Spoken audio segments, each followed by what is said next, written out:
কাল বাড়ি থেকে বেরোনোর সময় ভেবেই বেরিয়েছিলাম নিউ মার্কেট গিয়ে অনেক কিছু শপিং করার আছে। আমাদের সামনেই একটু ঘুরতে যাবার ব্যাপার আছে। ময়দান পৌঁছে দেখি মেট্রো বন্ধ। বেশ অনেক দিন পর আমরা বাসে করে যাচ্ছি, কারণ আমাদের মেট্রো হবার পর থেকে সবসময় মেট্রো করেই যেতাম নিউ মার্কেট।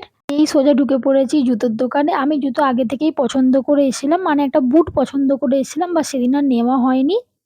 আমি কাল গেছিলাম একান্ত বুটটারই জন্য। তো যাই হোক, আমি ফটো নিয়ে রেখেছিলাম আমার ফোনে, গিয়ে দেখাতে সঙ্গে সঙ্গে দাদা বার করে দিল আমার বুটটা। আচ্ছা বলো তো বুটটা কেমন লাগছে? বুটটা হোয়াইট কালার নয়, তবে বুটটা হচ্ছে একটু অ্যাশ অ্যাশ কালার টাইপের, ভীষণ ভালো লাগছিল দেখতে। আমি আগের দিনই এটা পছন্দ করে এসেছিলাম। নিউ মার্কেট যাবো আর অন্য কিছু জামা প্যান্ট দেখবো না, এটা কি হতে পারে? কেনার না থাকলেও আমরা ঘেঁটে ঘেঁটে দেখবো, এটা আমাদের মেয়েদের স্বভাব। তো যাই হোক, আমি একটু ঘুরে ঘাড়ে দেখছিলাম। আর ইনি একজন বাড়ি চলো বাড়ি চলো করে অস্থির হয়ে যাচ্ছিল, কারণ বৃষ্টি পড়ছিল। সত্যি একটু কেমন লাগছিল। এর থেকে ভেবেই গেছিলাম অনেক কিছু কিনবো, বাট সেটা আর কোনোটাই হলো না। ওই একটা বুট কিনতে, ভাবতে পারো, হাওড়া ময়দান থেকে নিউ মার্কেট গেছি শুধুমাত্র একটা বুটের জন্য। আর এই যে আমাকে কিচ্ছু কিনতে দেয় না, খালি ওর গিয়েই মনে হয় বাড়ি চলে চলো। কি করবে এখানে? কিচ্ছু পাওয়া যায় না, বাড়ি চলে চলো। তো যাই হোক, আবার বাড়ি আসার পথে দেখতে পেলাম একটা চাউমিনের দোকান।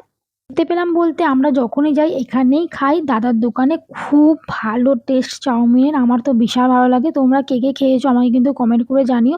সিরিয়াসলি প্রচণ্ড ভালো লাগে এদের চাউমিন। জানি না চাউমিনটায় কী দেয় যে এত ভালো টেস্ট হয়। আমি বাড়িতে এসেও এরকম ট্রাই করার চেষ্টা করেছি, বাট কোনোদিনই করতে পারিনি। তো যাই হোক, রাস্তায় দাঁড়িয়ে দাঁড়িয়ে শ্যামলী বাস দেখতে দেখতে আর চাউমিন খেতে খেতে বেশ বেলা গড়িয়ে ৫টা সাড়ে ৫টা বেজে গেছিলো। আমরা গিয়েছিলাম মোটামুটি ২টোর সময়, বাট ৫টা সাড়ে ৫টা বেজে গেছিলো আমাদের, যেহেতু বাড়ি থেকে অনেকটা দূর নিউ মার্কেট। তো চলো ভিডিওটা তাহলে এখানেই শেষ করলাম। টাটা, বাই বাই, দেখা হবে নেক্সট ভিডিওতে।